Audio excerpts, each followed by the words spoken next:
أعوذ بالله من الشيطان الرجيم بسم الله الرحمن الرحيم إن الحمد لله والصلاة والسلام على رسول الله وعلى آله وصحبه وسلم تسليما كثيرا أما بعد رب اشرح لي صدري ويسر لي أمري واحلل عقدة من لساني يفقهوا قولي السلام عليكم ورحمة الله وبركاته আশা করি আপনারা সবাই ভালো আছেন। প্রথমে আমি একটা ডিসক্লেমার দিয়ে শুরু করি, ঠিক আছে? প্রথমে আমি তিনটা বিষয়ে আপনাদের কাছে মাফ চেয়ে নিচ্ছি। প্রথম বিষয়টা হলো, আমি পাবলিক স্পেস দিয়ে অভ্যস্ত না। I prefer writing. লেখার অনেক সুবিধা আছে, আপনি এডিট করতে পারেন, রিভাইজ করতে পারেন, মুছে ফেলতে পারেন, রাইট? কিন্তু বলার সময় এগুলো করার সুযোগ নেই। অ্যান্ড আমার আসলে বলার যেহেতু অভ্যাস নাই, তাই আমি আসলে খুব সুন্দর করে গুছায় বলতে পারবো, এটা আমার কাছে মনে হচ্ছে না। এটা হলো এক নম্বর বিষয়। দুই নম্বর বিষয় হলো, আমাকে বাসা থেকে বলে দিছে যে সুন্দর বাংলা ভাষায় কথা বলতে, কিন্তু বাসার অনেক কথার মতো এই কথাটাও সম্ভবত আমি রাখতে পারতেছি না, কারণ প্রমিত বাংলা ভাষা যেটা করেছি খেয়েছি এটা বলতেও আমি অভ্যস্ত না। তা আমি যেটা অনেক চেষ্টা করি হয়তো বা কিছু বলতে পারবো, বাট এটা খুব ডিফিকাল্ট হয়ে যাবে। সো আপনাদের কষ্ট করে এটা একটু শুনতে হবে। তো এই দুটোর বিষয় বলতেছি এই জন্য, কারণ আলহামদুলিল্লাহ আজকে যারা বক্তব্য দিচ্ছেন তারা সবাই খুব সুন্দর করে কথা বলেন, সবাই সুবক্তা, খুব গুছায় কথা বলেন। তো আপনারা যদি ওনাদের বক্তব্যের মতো বক্তব্য আমার কাছে এক্সপেক্ট করেন তাহলে আসলে হবে না।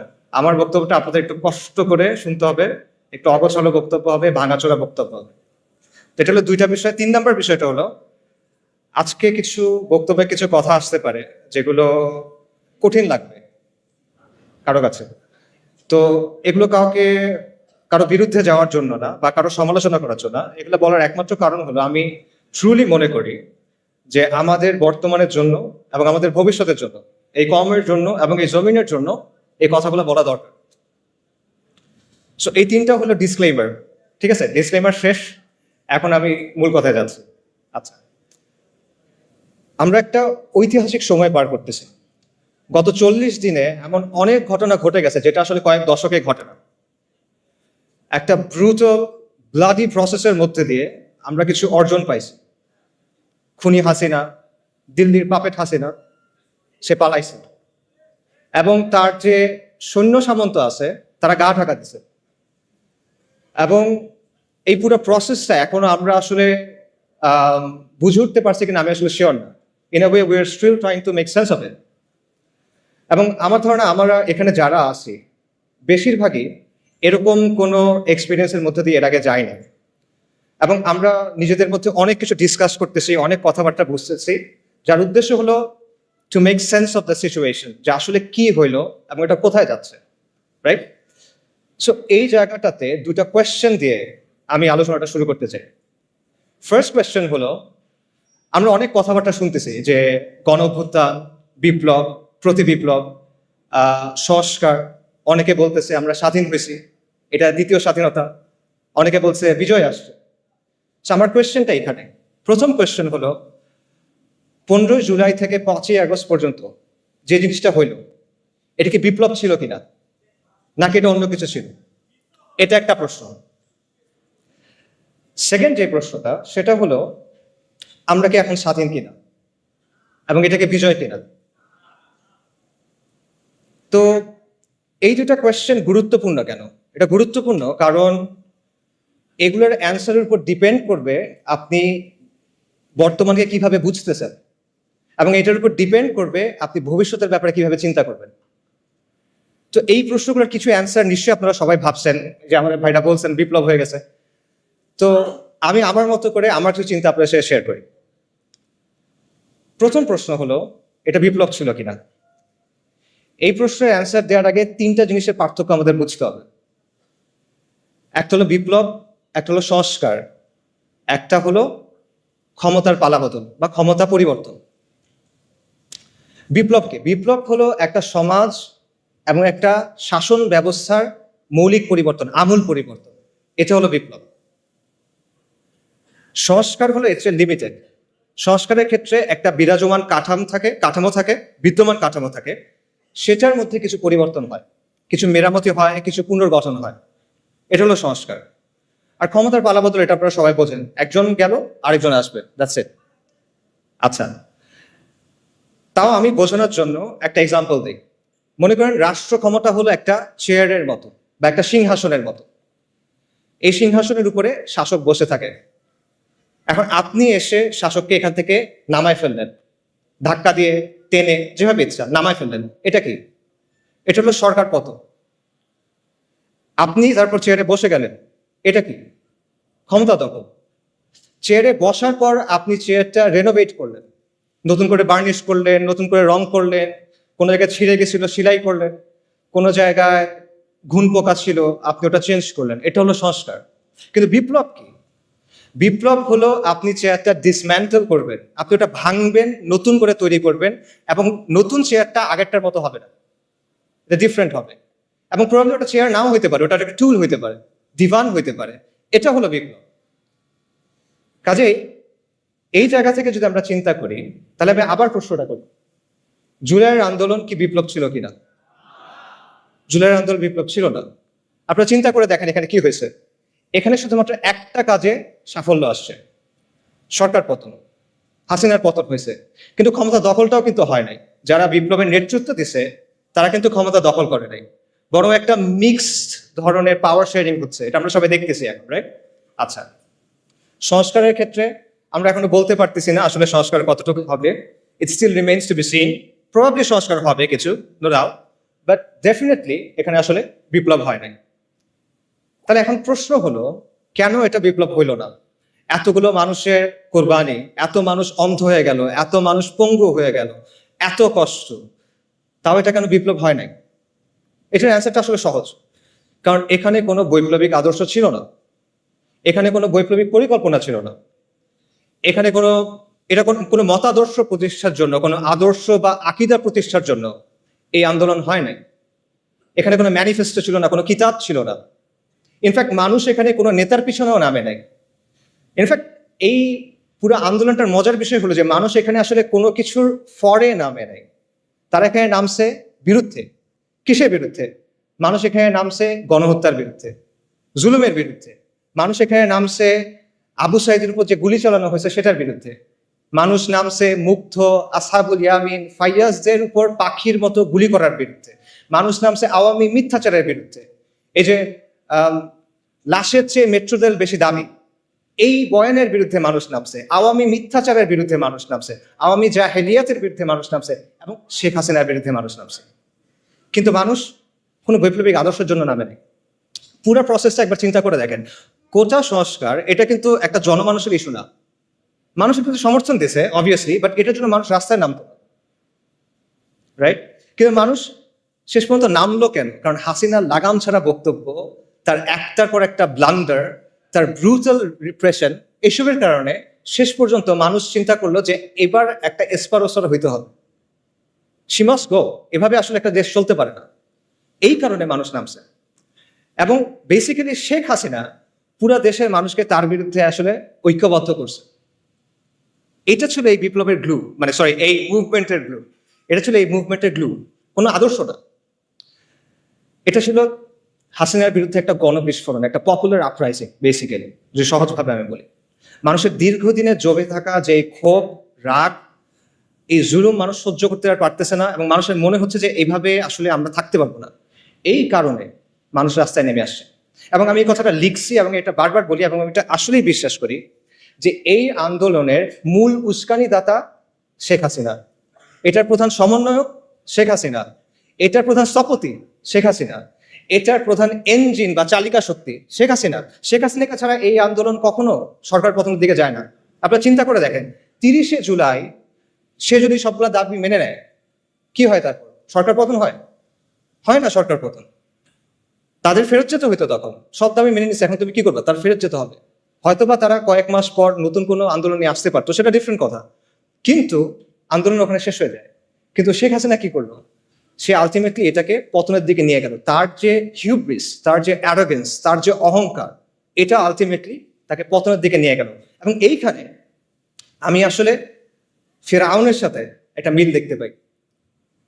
ফিরআউনের কথাটা চিন্তা করে যে বনী ইসরায়েল যখন লোহিত সাগরের সামনে গেল, মুসা আলাহিস সাল্লামের পেছনে পেছনে, সাগর ভাগ হয়ে গেল, বনী ইসরায়েল সাগরের মধ্যে চলে যাচ্ছে। ফিরআউনের কি দরকার ছিল তার পেছনে পেছনে যাওয়ার? সে কি গেইন করতো এখানে? বনী ইসরায়েল তো চলে যাচ্ছে। বনী ইসরায়েল তার পাওয়ার জন্য কোনো চ্যালেঞ্জ না, বনী ইসরায়েল তার সিংহাসন নিতে চায় না। তাহলে সে কেন যাচ্ছে? সে দেখতেছে তার সামনে একটা সমুদ্র লিটারালি ভাগ হয়ে গেছে, একটা সুপার ন্যাচারাল ইভেন্ট তার সামনে ঘটতেছে। সে বুঝতেছে এটা দুনিয়াবি কোনো শক্তির কাজ না। তাও সে কি করতেছে? তার মনে হলো যে না, এর পিছিয়ে আমি যাই। এটা কেন? এটা তার অ্যারোগেন্স। সেই তো বলছিল আনা রাব্বুকুমুল আলা। এটা তার অহংকার, এবং এই অহংকারটাই তার পতন নিয়ে আসছে। এবং সেই ব্যাপারটা আমি বলবো যে শেখ হাসিনার ক্ষেত্রে হয়েছে। আল্লাহ এইভাবেই তার পতনটা রাখছেন। এটা কদর আল্লাহ। এই আন্দোলন নিয়ে অনেক ধরনের তত্ত্ব আছে, অনেক ধরনের ষড়যন্ত্র তত্ত্ব আপনারা শুনবেন। যেমন ধরেন, কেউ আমেরিকার কথা বলবে, কেউ কালার রেভলিউশনের কথা বলবে, কেউ এনইডির কথা বলবে। এবং এই কথাগুলোর যে একেবারে মেরিট নাই আমি সেটাও মনে করি না। এখানে কিছু মেরিট থাকতে পারে, but at the end of the day দুটো পয়েন্ট আমাদের স্বীকার করতে হবে। সে দুটো পয়েন্ট হলো, শেখ হাসিনার বিরুদ্ধে পুরা বাংলাদেশের অধিকাংশ মানুষ একসাথে হয়ে গেছিল, একটা ইজমা হয়ে গেছিল যে she must go. And second পয়েন্টটা হলো, দুনিয়া চালায় কে? আল্লাহ। আল্লাহ মালিকুল মুলক, আল্লাহ আল জব্বার আল মুতাকাব্বির, এবং আল্লাহ আল লতীফ আস-সাতুর। ওয়াল্লাহু গালিবুন আলা আমরি ওয়ালাকিন আকসারান নাসি লা ইয়ালামুন। আল্লাহ তার কর্ম সম্পাদনে প্রবল, যদি অধিকাংশ মানুষ তা জানে না। অনেক মানুষের অনেক পরিকল্পনা থাকে, মাখলুকের অনেক পরিকল্পনা থাকে, অনেক ষড়যন্ত্র থাকে, but at the end of the day কার ইচ্ছা বাস্তবায়ন হয়? ওয়া মাকারু ওয়া মাকরুল্লাহ ওয়াল্লাহু খায়রুল মাকিরিন।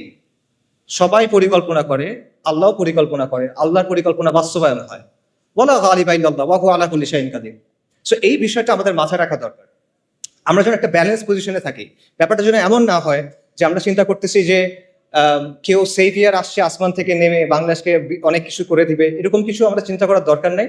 আবার আমাদের এটাও চিন্তা করার দরকার নাই যে সবকিছুই মনে হয় ইলুমিনাতি করে বা আমেরিকা করে বা অমুক কেউ করে। ব্যাপারগুলো আসলে এরকম না।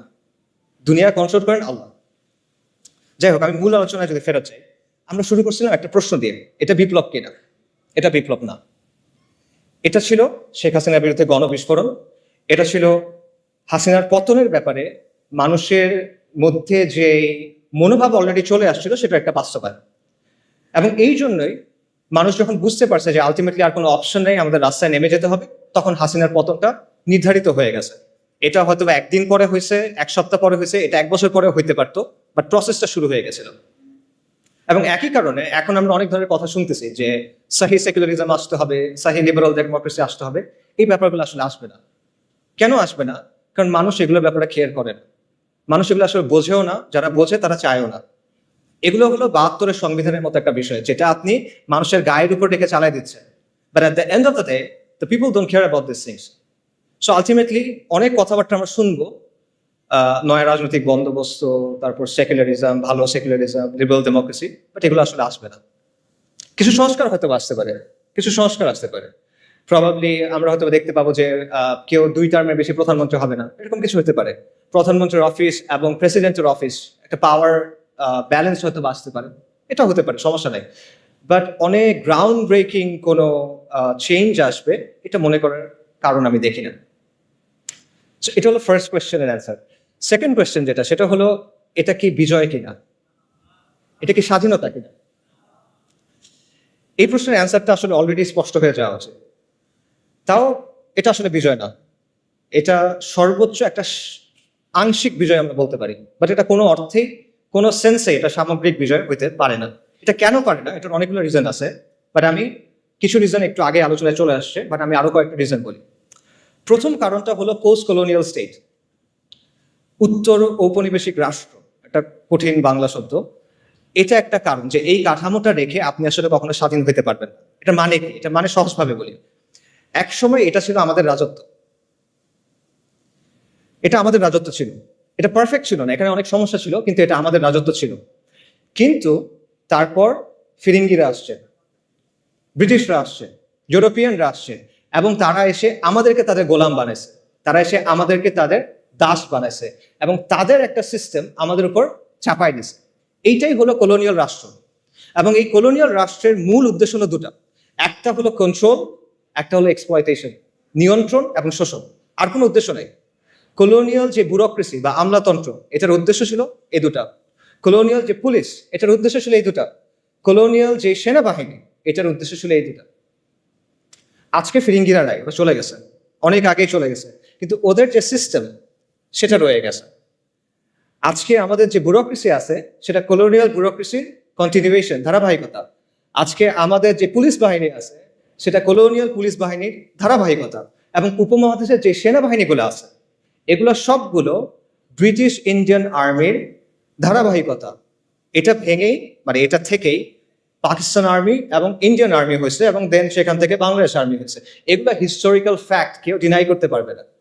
সো যেই কাঠামোটা তৈরি হয়েছিল নিয়ন্ত্রণের জন্য এবং কন্ট্রোল করার জন্য, সেই কাঠামোটাকে রেখে দিয়ে আপনি আসলে কিভাবে স্বাধীন হবে, কিভাবে বিজয়ী হবে, এটা পসিবল না। এটা গেল একটা রিজন। আরেকটা রিজন হলো মডার্ন স্টেট ইটসেলফ। এই যে আমি নিয়ন্ত্রণের কথা বললাম আর শোষণের কথা বললাম, এটা কিন্তু শুধু কলোনিয়াল রাষ্ট্রের বৈশিষ্ট্য না, এটা মডার্ন স্টেটেরও বৈশিষ্ট্য। আধুনিক যে রাষ্ট্র সেটা ইনহেরেন্টলি একটা ডমিনেটিং, কন্ট্রোলিং, অথরিটেরিয়ান মেশিনারি। এটা এমন একটা যন্ত্র যার উদ্দেশ্য হলো শোষণ করা এবং নিয়ন্ত্রণ করা। এবং এটা শুধুমাত্র আমাদের মতো তৃতীয় বিশ্ব বা গ্লোবাল সাউথের দেশগুলোর জন্য না, এটা পুরো বিশ্বে। আমাদের দেশে একটা ধারণা আছে যে হাসিনার যে সেকুলারিজম ওইটা ছিল ভাইভ সেকুলারিজম বা মওদু সেকুলারিজম, আর আমেরিকাতে যেটা আছে বা ইংল্যান্ডে যেটা আছে বা মতান্তরে ফ্রান্সে যেটা আছে এটা হলো সাহি সেকুলারিজম। কিন্তু এই যে নিয়ন্ত্রণের ব্যাপারটা, কন্ট্রোলের ব্যাপারটা, এটা সেখানেও আছে। এটা নিয়ে অনেক একাডেমিক আলোচনা আছে, আমি সেই আলোচনায় যাব না। আমি আপনাদের একটা এক্সাম্পল দিব, যে এক্সাম্পলটা আপনারা সবাই দেখছেন। সেটা হলো কোভিডের কথা চিন্তা করে দেখেন, বিশেষ করে লকডাউন এবং ভ্যাকসিনের কথা। আচ্ছা, সেকুলারিজম এবং লিবারাল ডেমোক্রেসি আপনাকে অনেক সুন্দর সুন্দর কথা বলবে, স্বাধীনতা, অধিকার, এরকম অনেক কথা বলবে। বাট লকডাউনের সময় কি হয়েছে চিন্তা করে দেখেন তো। একদিনের মধ্যে আপনার সব অধিকার, আপনার সব স্বাধীনতা নাই, শেষ। আপনি ঘরের বাইরে যেতে পারবেন না, চাকরিতে যেতে পারবেন না, মসজিদে যেতে পারবেন না। কারো বাপ মারা গেছে, সে বাপকে দাফন করতে যেতে পারতেছে না। কারো বাচ্চা হসপিটালে, সে তার কাছে যেতে পারতেছে না। এটা কি? এটা টোটাল কন্ট্রোল আপনার জীবনের উপরে। এবং আমরা দেখছি যেখানে রাষ্ট্র যত শক্তিশালী সেখানে লকডাউন তত টাইট। আমাদের মতো দেশগুলোতে রাষ্ট্র পুরোপুরিভাবে অতটা শক্তিশালী না, যে কারণে আমরা কিছুটা মুভমেন্টের সুযোগ পাইছি। কিন্তু আপনি যদি ওয়েস্টের দিকে তাকান, দেখবেন সেখানে এক্সট্রিমলি টাইট ভাবে লকডাউনগুলো এনফোর্স করা হয়েছে। তো এই যে লকডাউন, এটা কিন্তু আপনি দেখেন, এটা আপনার সমস্ত অধিকার, স্বাধীনতাকে নিয়ন্ত্রণে নিয়ে ফেলা হলো। এটা একটা রিপ্রেশন, এটা একটা কর্তৃত্ববাদ, এবং এটা সেকুলার ডেমোক্রেসিগুলাই করতেছে। এবং এর মধ্যেও আমরা দেখছি যে দুটা অংশ হয়ে গেছে, যে সাধারণ মানুষ লকডাউনের মধ্যে বাসায় বসে আছে, পাগল হয়ে যাচ্ছে, সর্বশান্ত হয়ে যাচ্ছে। অন্যদিকে এলিট যারা, তারা পার্টি করে বেড়াচ্ছে, এরকম খবর আসে, ওবামারা পার্টি করে বেড়াচ্ছে, ওদিকে মানুষজন মেন্টাল হেল্পলাইনে ফোন করতে করতে এই হয়ে যাচ্ছে, শহীদ হয়ে যাইতেছে, এরকম একটা অবস্থা। আচ্ছা, এরপর দেখেন লকডাউনের পর কি আসলো? ভ্যাকসিন। ভ্যাকসিন না নিলে আপনি দুনিয়াতে অচল, আপনার ভ্যাকসিন নিতেই হবে। আপনার শরীর